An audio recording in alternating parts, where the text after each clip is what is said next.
Welcome. ID के coaching campus के YouTube channel पर मैं राधा कृष्ण आप सभी लोगों का स्वागत करता हूं। करंट अफेयर्स सेगमेंट में क्वेश्चन दिया हुआ है अंतर्राष्ट्रीय चाय दिवस, है ना, के संदर्भ में निम्न कथनों पर विचार करें। ध्यान दीजिए, न्यूज में क्यों है, क्योंकि कल पहली बार अंतर्राष्ट्रीय चाय दिवस मनाया जा रहा है, मतलब मनाया गया है 21 मई को। तो 21 मई को पहला चाय दिवस, अंतर्राष्ट्रीय इंटरनेशनल टी डे मनाया गया है। संयुक्त राष्ट्र ने इसे मनाने की घोषणा की है, इसलिए न्यूज में है। अब चाय दिवस मनाने के पीछे उद्देश्य क्या है? तो बोलता है चाय के इतिहास, इसके गहरे सांस्कृतिक आर्थिक महत्व। अब चाय पर देखो क्या क्या होता है ना। चाय पर चर्चा होती है, चाय बेचने वाला हमारा प्रधानमंत्री हो गया है। आप देखिए, तमाम लोग जब पहली बार मिलते हैं तो बोलते हैं चलो चाय या कॉफ़ी पर चलते हैं। आप कहीं जाते हो तो पहली बार, ध्यान दें मेरी बात, जब कहीं जाते हो तो भी आप जो है चाय पीते ही हो। तो चाय एक तरह का मतलब परंपरा हो गई है हमारे यहाँ नहीं, पूरी दुनिया में। बोला जाता है कि पानी के बाद सबसे ज़्यादा अगर कोई बड़ा पेय पदार्थ है, सबसे अधिक पीने जाने वाला कोई पदार्थ है तो वो है आपका चाय। क्लियर? बोलता है ये चाय किस पौधे से बनता है, तो उसका साइंटिफिक नेम है कैमेलिया सिनेसिस। याद रखिएगा इस बात को, कैमेलिया सिनेसिस पौधे से जो है ये चाय बनती है। क्लियर? इसके अलावा और कुछ इसमें जानकारी हासिल करने की अभी आवश्यकता फिलहाल नहीं है। तो यहाँ पर आप अगर देखें, संयुक्त राष्ट्र द्वारा 21 मई को पहला अंतर्राष्ट्रीय चाय दिवस मनाया जा रहा है। Line is the correct. Second one is, इस दिवस का उद्देश्य दुनिया भर के लंबे इतिहास और चाय के गहरे सांस्कृतिक और आर्थिक महत्व के बारे में जागरूकता बढ़ाना है। बिल्कुल सही, इसी उद्देश्य के साथ अंतर्राष्ट्रीय चाय दिवस मनाया जा रहा है ना। चाय पर चर्चा, आप समझ पा रहे होंगे मेरी बात, है ना। चाय पर बहुत बड़े बड़े मसले हल होते हैं, है ना। सारी मीटिंग्स चाय पर होती हैं। तो ये है ना। तो दोनों ऑप्शन सही होने के कारण, दोनों लाइनें सही होने के कारण C for cat is the correct answer. आइए क्वेश्चन नंबर 2 पर चलते हैं। क्वेश्चन नंबर 2 की ओर बढ़ते हैं। क्वेश्चन नंबर 2 में सूक्ष्म खाद्य प्रसंस्करण उद्योग, ये जो सूक्ष्म खाद्य प्रसंस्करण उद्यम है, ध्यान देंगे, खाद्य प्रसंस्करण समझ रहे हैं। मेरा जो मानना, अपना मानना है कि भविष्य में दुनिया में सबसे बड़ा अगर कोई सेगमेंट होने वाला है तो वो है फूड प्रोसेसिंग सेगमेंट, खाद्य प्रसंस्करण क्षेत्र। जिसने इस क्षेत्र में व्यापार करना शुरू किया, आज भले ही कम उसमें दिखाई दे रहा है अपॉर्चुनिटी, संभावनाएं, लेकिन भविष्य इसमें बड़ा उज्जवल है। तो ये जो लॉकडाउन की स्थिति है, सरकार हर वो कदम उठाना चाहती है जिससे कि छोटे छोटे गांवों में ढेर सारे जो है रोजगार उत्पन्न हो सके। सरकार हर वो कदम उठाना चाहती है, ठीक है। तो उस कड़ी में सरकार ने जो सूक्ष्म खाद्य प्रसंस्करण उद्यम थे, इकाइयां हैं जो अनौपचारिक रूप से जो है काम कर रही हैं। जैसे कोई मान लीजिए, से फॉर एग्जांपल विनेगर, जिसे सिरका कहते हैं, सिरका बना रहा है ना। कोई चिक्की बना रहा है, ठीक, कोई लाई बना रहा है, कोई कुछ इस तरह की चीज़ें, कोई अचार बना रहा है, कोई मुरब्बा बना रहा है। ये सब क्या है? फूड प्रोसेसिंग है, ठीक है। बोलता है जो अनऑर्गेनाइज्ड है, ये इनको ऑर्गेनाइज करने के लिए केंद्रीय सरकार ने एक स्कीम लाई है। सेंट्रल जो गवर्नमेंट है एक स्कीम लाई है 10,000 करोड़ रुपए की लागत की, अब ये जो 10,000 करोड़ रुपए के लागत की स्कीम ले आई है, इसमें इनको रेगुलराइज करने की बात की गई है। ठीक है, अब जो रेगुलराइज करने की बात की जा रही है इनको, उसमें बोला जा रहा है कि ये कोई व्यापार करने जा रहे हैं अगर, तो इनको कम से कम 10% पूंजी लगाना पड़ेगा, बाकी 90% तक जो है सरकार फाइनेंस कर देगी, मतलब बैंकें फाइनेंस कर देंगे। ठीक है, आगे बोलता है कि योग्य जो मतलब कि जो अच्छे तरीके से आउटपुट दे रही होंगी और लगातार जो है वर्क कर रही होंगी, उनको जो है 35% तक क्रेडिट लिंक 10 लाख रुपए 10 लाख रुपए तक 10 लाख रुपए तक अधिकतम 35% क्रेडिट लिंक्ड सब्सिडी दिया जाएगा, यानी जिसकी क्रेडिट अच्छी होगी उसको जो है 10 लाख रुपए तक सब्सिडी भी दिया जाएगा। इससे क्या होगा कि ये जो फूड प्रोसेसिंग इंडस्ट्री है वो काफी आगे बढ़ जाएगी। क्लियर है? तो इसके लिए जो है ये प्लान लाया गया है। ध्यान देंगे, ये बात लाई है सेंट्रल गवर्नमेंट, लेकिन जब इसके क्षेत्र की बात करेंगे तो जो पैसा खर्च होने की बात की गई है इसमें बोलता है कि 60% सेंटर देगी और 40% स्टेट देगी। क्लियर है? तो ये स्कीम भले ही लाया गया है सेंट्रल गवर्नमेंट के द्वारा, लेकिन क्षेत्र में दोनों के रहेगा, यानी स्टेट के भी क्षेत्र में रहेगा और सेंटर के भी क्षेत्र में रहेगा। 60-40 का रेशियो रहेगा। तो देखिए यहां पर बोलता है यह केंद्रीय क्षेत्र की योजना है। अगर आप यहां बात करेंगे तो जब क्षेत्र की बात कर रहा है तो क्षेत्र केंद्रीय भी है और राज्य का भी है ना, इसलिए यहां पर पहला लाइन गलत होता हुआ। दूसरे लाइन की बात करेंगे, सूक्ष्म उद्यमों को 10 लाख रुपए तक योग्य परियोजना लागत के 35% पर क्रेडिट लिंक्ड सब्सिडी मिलेगी। ठीक है, ये लाइन सही है। तो यहां पर केवल 2 सही है, इसलिए B for ball is the correct answer. तो आइए क्वेश्चन नंबर 3 की ओर चलते हैं। क्वेश्चन नंबर 3 देखते हैं। क्वेश्चन नंबर 3 में आत्मनिर्भर भारत से संबंधित क्वेश्चन है। यहां पर खाद्यान्न से संबंधित मुख्य रूप से है। अभी एक नया जियो आया है सेंट्रल गवर्नमेंट के द्वारा, उसमें बोला कि जो 8 करोड़ प्रवासी फंसे हुए हैं, मतलब अपने प्रदेश से किसी और प्रदेश में फंसे हुए हैं, उन लोगों को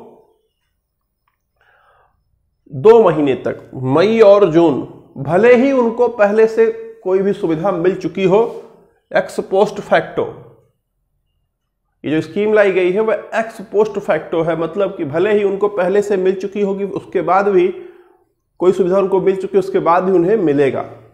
ठीक है, क्लियर? बोलता है मई और जून दोनों महीने के हिसाब से जो है ये पूरा 8 करोड़ यानी प्रति व्यक्ति के हिसाब से 5 किलो राशन हर महीने मिलेगा, मई में और जून में। ठीक है, बोलता है इस पे लगभग 2982.27 करोड़ रुपए का खर्चा आने की संभावना है। आगे बोलता है कि जो फंसे हुए प्रवासी हैं उनको इंटर स्टेट ट्रांसपोर्टेशन, यानी कि एक स्टेट से दूसरे स्टेट में ले जाने के लिए जो ट्रांसपोर्ट फैसिलिटी होगी उसको भी प्रोवाइड करने का प्रयास किया जाएगा, और उसमें जो है 127.25 करोड़ रुपए खर्च करने का प्रावधान किया गया। ये अलग से एक जो है पूरा सेंट्रल गवर्नमेंट का जियो आया है। ठीक, तो याद रखना इंपॉर्टेंट है यहाँ पर चीज़ों को, है ना, कि जो डिसीजन लिया गया है वो कैसा है, एक्स पोस्ट फैक्टो है ना, किसी को कोई भी सुविधा पहले मिल चुकी है उससे मतलब नहीं है, फिर मिलेगा। तो पहला लाइन बोलता है केंद्रीय मंत्रिमंडल ने केंद्रीय पूल से लगभग 8 करोड़ प्रवासी को प्रतिमाह 5 किलोग्राम प्रति व्यक्ति 2 महीने तक खाद्यान्न आवंटन के लिए अपनी एक्स पोस्ट फैक्टो वास्तविक स्वीकृति प्रदान की है। लाइन सही है। दूसरा बोलता है इंट्रा स्टेट ट्रांसपोर्टेशन और हैंडलिंग चार्ज और डीलर के मार्जिन, अतिरिक्त डीलर मार्जिन के लिए खर्च लगभग 127.25 करोड़ होगा, जो केंद्र सरकार द्वारा पूरी तरह से वहन किया जाएगा। दोनों सही है। इसलिए C for cat is the correct answer. तो आइए क्वेश्चन नंबर 4 की ओर चलते हैं। 4 क्वेश्चन नंबर 4 में देखिए, emergency credit line guarantee scheme. Emergency credit line guarantee scheme, नाम से ही स्पष्ट है क्रेडिट देने की बात की जा रही है। किस चीज में? इमरजेंसी में। तो इमरजेंसी है कोविड-19 महामारी। ध्यान देंगे, कोविड-19 महामारी के कारण जो आपातकालीन स्थिति पैदा हुई है उससे निपटने के लिए तमाम तरीके के पैकेज सरकार द्वारा दिए जा रहे हैं। उसमें एक स्कीम लाया गया है, उसका नाम है ECLG, ठीक है, emergency credit line guarantee scheme. ये जो emergency credit line guarantee scheme है, बोलता है कि 29 फरवरी 2020 तक जिस भी MSME उद्योग ने लोन लिया होगा और उनका टर्नओवर 100 करोड़ तक का हो, उनका कारोबार 100 करोड़ से नीचे का हो, 100 करोड़ तक हो, मतलब लोन लिया हो कितने करोड़ तक? 25 करोड़ तक, साथ में 100 करोड़ तक का टर्नओवर हो। अगर लोन नहीं लिया है और 100 करोड़ तक का टर्नओवर है तो उसे इसका कोई फायदा नहीं मिलेगा। क्लियर है?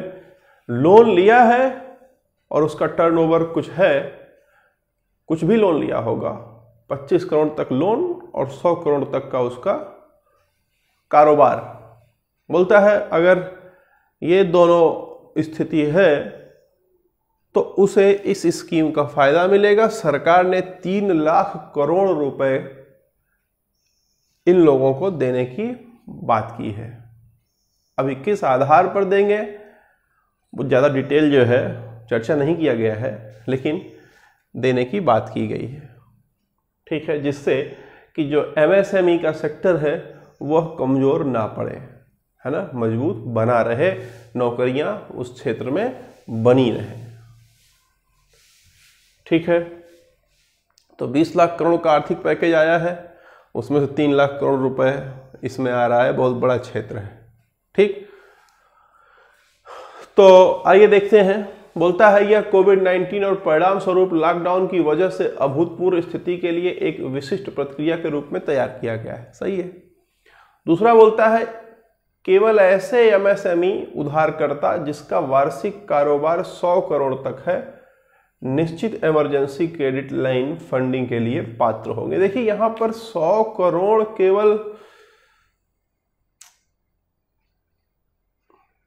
कारोबार से नहीं होने वाला है, साथ में 100 करोड़ कारोबार के साथ साथ उसके ऊपर उधार भी होना चाहिए, तभी वो पात्र होगा इस सुविधा को लेने के लिए, इस फंडिंग को लेने के लिए। तो इस प्रकार पहला लाइन जो है वो सही है, दूसरा लाइन गलत है। Hence option A is the correct answer for question number 4। तो आइए क्वेश्चन नंबर 5 पर चलते हैं। क्वेश्चन नंबर 5 की बात करेंगे। क्वेश्चन नंबर 5 में देखिए न्यूज में क्यों है, कोयला और लिग्नाइट। कोयला और लिग्नाइट जो खदान है, या यूं कहें कि कोयला और लिग्नाइट को बेचने का जो तरीका है, किस तरीके से ये बेचा जाएगा, इसका निर्णय लेने का अधिकार CCEA के पास होता है। जो कोयला घोटाला हुआ था वहां पर CCEA का रोल नहीं था, इसलिए लोग जो है कह रहे थे कि कोयला घोटाला हुआ है, जबकि कुछ घोटाला जैसा कुछ था नहीं। ध्यान देंगे CCEA जो है वो आर्थिक मामलों की मंत्रिमंडलीय समिति है। आर्थिक मामलों की मतलब इकोनॉमिक अफेयर्स की कमिटी है। क्लियर, कैबिनेट कमिटी है ना, इकोनॉमिक्स अफेयर्स की कैबिनेट कमिटी है। तो ये जो CCEA है ये निर्णय लेती है कि किस तरीके से जो कोयला है या जो भी है उसका आवंटन, मतलब कैसे उसकी बिक्री कैसे होगी, ठीक है, कैसे लोगों को मिलेगा वो। तो ध्यान देंगे मेरी बात, यहां पर जो पुराना ढर्रा था उसी को कंटिन्यू किया गया है, इसलिए ये न्यूज में है ना। बोला कि नीलामी के आधार पर ही जो है इसका बिक्री का जो कार्यकाल है उसको और बढ़ा दिया जाए, नीलामी के आधार पर ही कोयला और लिग्नाइट बेचा जाएगा अभी भी, ठीक। और दूसरी चीज ये बोला कि जो गैर विनियमित क्षेत्र हैं उसमें लिग्नाइट के जो लिंकेज है उसको जो है 30 साल के लिए बढ़ा दिया गया है ना। अब ये जो कोयला का जो बोली लगता है वो बोली देखिए उस पे बोला आधार होता है एक, समझ लीजिए थोड़ा सा, है ना। समझिए सरकार को देय राजस्व का 1% जो है उस पर बोली लगती है, जो भी राजस्व कुल जाएगा उसके 1% पर बोली लगना शुरू होती है, क्लियर है। और जब बोली लगती है तो बोलता है कि उस बोली का जो फ्लोर प्राइस होगा, मतलब निचला एकदम मूल्य जो होगा वो 4% तक होगा, ठीक। अब उसके बाद उसका प्राइस बोली के दौरान बढ़ेगा। तो बोलता है जब बोली के दौरान प्राइस बढ़ता है तो आप रैंडमली ऐसे नहीं बढ़ा सकते कि 10 रुपया, 11 रुपया, 12 रुपया ऐसे नहीं बढ़ा सकते। बोला कि 10% तक बढ़ा, 4% से 10% तक लाने के लिए हमेशा 0.5% के गुणज में वृद्धि होनी चाहिए, 0.5% के गुणज में वृद्धि होगी। यानी अगर किसी ने बोल दिया है तो आपको अगर उससे बढ़कर के बोली लगानी है तो उससे 0.5% ज्यादा लगाना पड़ेगा। ये नहीं कि जितना उसने बोल दिया उससे बस 1 रुपया ज्यादा लगा दो आप, ठीक। 0.5% के वृद्धि पर जो है ये मतलब बढ़ता जाएगा 10% तक। बोलता है 10% के बाद उसके ऊपर जो वृद्धि होती है वो 0.25% के गुणज में वृद्धि होती है, क्लियर है। तो ये आधार होता है, ये सेक्टर से मैं जुड़ा हुआ हूं काफी, जो मैं पता है इसके बारे में। तो ये इस तरीके से जो है इसकी बोली लगती है, ठीक। तो सीसीईए ने बेसिकली लिग्नाइट और कोयला को उसी पुराने ढर्रे पर ही जो है आवंटन देने का या बेचने का अधिकार दिया है। और लिग्नाइट को तो जो है कोकिंग कोल को 30 सालों के लिए जो है वही नीलामी लिंकेज के आधार पर अनुमति दे दी है, ठीक है। तो दोनों ऑप्शन देखिए, इसमें जो है बोलता है सीसीईए ने कोयला या वगैरह जो भी है, आप देखिए ब्लॉक और कोकिंग कोल लिंकेज का कार्यकाल बढ़ाने के लिए मंजूरी दे दी है। दूसरा, गैर विनियमित क्षेत्र लिंकेज नीलामी में कोकिंग कोल लिंकेज का कार्यकाल 30 साल तक के लिए बढ़ाया गया है। सही है, दोनों सही होने के नाते सी ऑप्शन सही है। तो आइए क्वेश्चन नंबर 6 पर चलते हैं। क्वेश्चन नंबर 6 आइए, क्वेश्चन नंबर 6 में देखते हैं। देखिए यहां पर एक प्रधानमंत्री वय वंदन योजना PMVVY, प्रधानमंत्री वय वंदन योजना के बारे में बात कर रहा है। ध्यान देंगे ये प्रधानमंत्री वय वंदन योजना क्या है, इस न्यूज में क्यों है, ध्यान दें। ये 3 साल के लिए इसको बढ़ाया गया है। 31 मार्च 2020 से 31 मार्च 2023 तक के लिए इसकी बात की गई है। इसमें बोलता है कि जो वरिष्ठ लोग हैं, वृद्ध लोग हैं, जो लोग पेंशन पा रहे हैं सरकार से, बोलता है कि उनको हाई रिटर्न अगर वो खरीदते हैं, क्रय करते हैं, तो उस पर उन्हें हाई रिटर्न दिया जाएगा। मतलब LIC की कोई पॉलिसी लेते हैं या इस तरीके की कोई पॉलिसी अगर वो खरीदते हैं तो उन्हें जो रिटर्न दिया जाएगा वो हाई रिटर्न दिया जाएगा, तुलनात्मक रूप से साधारण आदमियों के। यानी कि जिसकी उम्र कम है वो सेम पॉलिसी खरीदेगा तो उसे रिटर्न कम मिलेगा, लेकिन अगर वृद्ध है तो उसे रिटर्न जो है अधिक मिलेगा। ये स्कीम सरकार ले आई है, जिसमें बोलता है कि जो सेंट्रल फाइनेंस मिनिस्टर होगा, जो भी, उसके पास यह अधिकार होगा कि हर प्रत्येक वर्ष में वो उसका रिव्यू कर सकेगा। किस चीज का?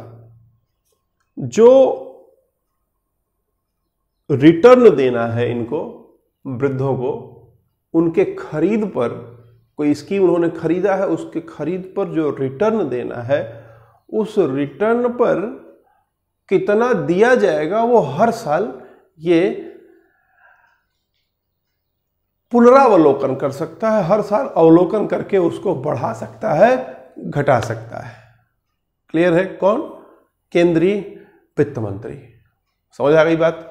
तो यहां पर देखिए बोलता है PMVVY वरिष्ठ नागरिकों के लिए एक सामाजिक सुरक्षा योजना है। बिल्कुल सही। जो क्रय मूल्य वार्षिक अंशदान पर सुनिश्चित रिटर्न के आधार पर उनको न्यूनतम पेंशन सुनिश्चित कराने की मंशा रखती है। क्लियर? आगे बोलता है केंद्रीय मंत्रिमंडल ने हाल ही में केंद्रीय गृह मंत्री को हर वित्तीय वर्ष की, ये देखिए केंद्रीय गृह मंत्री नहीं, सेंट्रल फाइनेंस मिनिस्टर यहां होगा। ठीक है? तो पहला लाइन तो सही है, दूसरा लाइन गलत है, इसलिए ऑप्शन ए करेक्ट होगा। तो आइए क्वेश्चन नंबर 7 पर चलते हैं।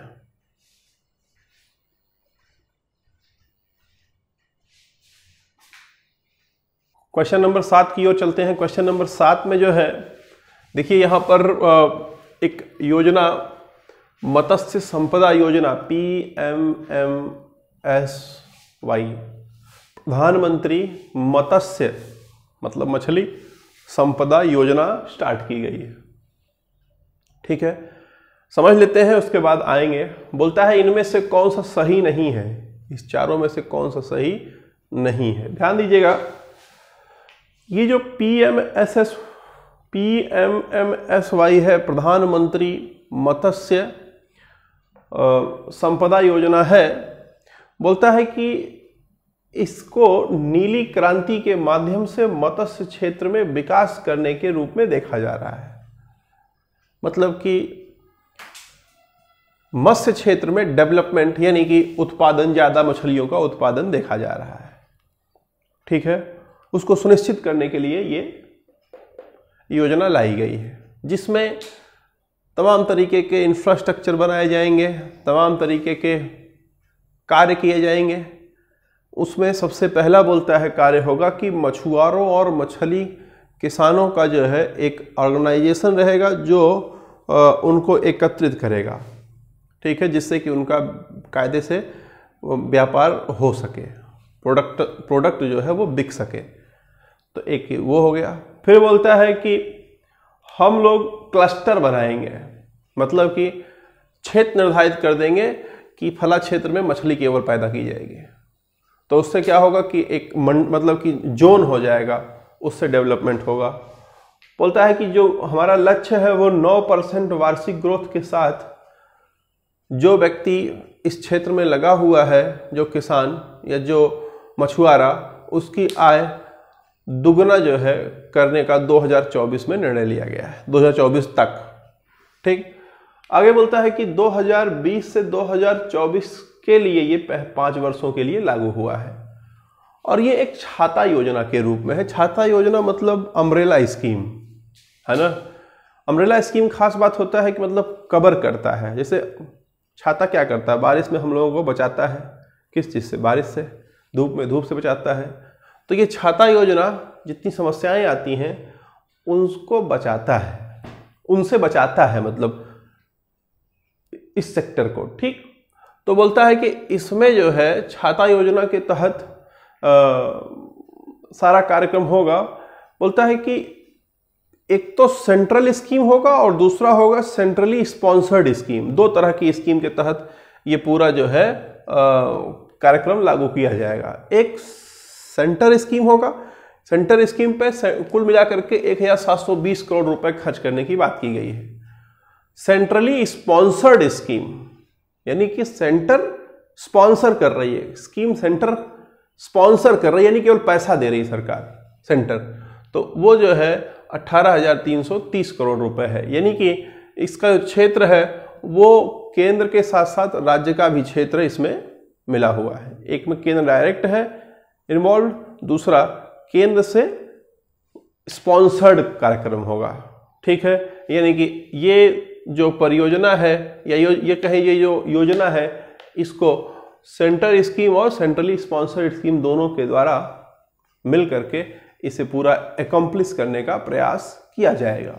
तो यहां पर अगर आप समझें तो पहला ऑप्शन बोलता है कि 2020 से 2021 से 2024-25 तक इसे लागू किया जाएगा। सही है, 5 साल के लिए। बोलता है इसे केंद्रीय क्षेत्र योजना के रूप में लागू किया जाएगा।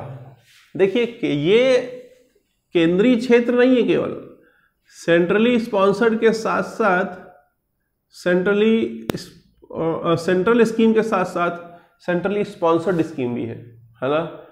तो ये गलत लग रहा है। और देख लेते हैं, इष्टतम परिणामों के लिए क्लस्टर या क्षेत्र आधारित दृष्टिकोण का पालन अपेक्षित आगे और पीछे के लिंकेज के साथ किया जाएगा। तो मैंने बताया कि क्लस्टर बना बना करके जो है इसको आगे बढ़ाने का काम किया जा रहा है, किया जाएगा। अगला बोलता है मछुआरों और मछली किसानों की सौदेबाजी की शक्ति बढ़ाने के लिए मछली किसान उत्पादक संगठनों के माध्यम से मछुआरों और मछली किसानों को एकीकृत किया जाएगा, जिससे कि उनका व्यापार सुचारू रूप से आगे बढ़ सके। तो देखिए ये भी सही है, ये भी सही है, ये भी सही है। पूछा है कौन सही नहीं है, तो यही बी सही नहीं है, हेंस यही आपका क्या होगा, आंसर हो जाएगा। तो आइए क्वेश्चन नंबर 8 की ओर चलते हैं। क्वेश्चन नंबर 8 की ओर चलते हैं और अंतिम क्वेश्चन बोलता है निम्नलिखित में से किसने कोणार्क सूर्य मंदिर का निर्माण किया था। कोणार्क सूर्य मंदिर, ध्यान देंगे न्यूज में क्यों है। अब ये कोणार्क सूर्य मंदिर तो इतिहास का क्वेश्चन हो गया है ना, करंट में इसको जो है करंट से जोड़ा गया है। न्यूज में इसलिए है, बोला कि कोणार्क सूर्य मंदिर के साथ साथ पूरे कोणार्क शहर को सोलराइजेशन पावर दिया जाएगा। ठीक है, यानी कि वहां पर जो बिजली होगी, जो भी चीजें दी जाएंगी, वो सोलर पावर से होगा सारा कुछ। क्लियर। ये भारत सरकार ने जो है 100% सोलराइजेशन का स्कीम वहां पर लागू करने का प्रयास किया है। उसको नवीन एवं नवीकरणीय ऊर्जा मंत्रालय, न्यू एंड रीन्यूएबल एनर्जी के द्वारा जो है, जो मिनिस्ट्री है उसके द्वारा इसको पूरा देख रेख की जाएगी। बोलता है कि ओडिशा का जो नवीकरणीय ऊर्जा विभाग एजेंसी होगा उसके निगरानी में सारा कार्य होगा, है ना। और भारत सरकार इसके लिए 100% सेंटर, मतलब भारत सरकार 100% फाइनेंस असिस्टेंस करेगी, यानी कि पूरा पूरा जो खर्चा आएगा उस पर भारत सरकार लगाएगी, राज्य का इस पर कोई योगदान नहीं होगा। तो न्यूज में है इसलिए ये भाई, कोई शहर और कोई मंदिर पूरा पूरा सोलराइजेशन पावर से जो है चलने लगे, सोलर पावर से चलने लगे, सोलराइज्ड हो जाए, तो न्यूज में तो होगा, इंपॉर्टेंट है ना। तो इंपॉर्टेंट है। अब यहाँ से ये जो कोणार्क सूर्य मंदिर है, अब इसके सोलराइजेशन की बात हो रही है, तो जाहिर सी बात है कि ये एग्जाम में आ सकता है, इंपॉर्टेंट होता है। तो इसको बनाया किसने है, नरसिंहदेव प्रथम ने इसको बनवाया था। ठीक है, तो यहाँ पर ऑप्शन ए करेक्ट होता हुआ। उम्मीद करते हैं कि आपको चीज़ें समझ में आई हैं, और अगर लगता है कि चीज़ें बेहतरीन ढंग से चल रही हैं तो इसे शेयर करें, सब्सक्राइब करें। बने रहने के लिए धन्यवाद।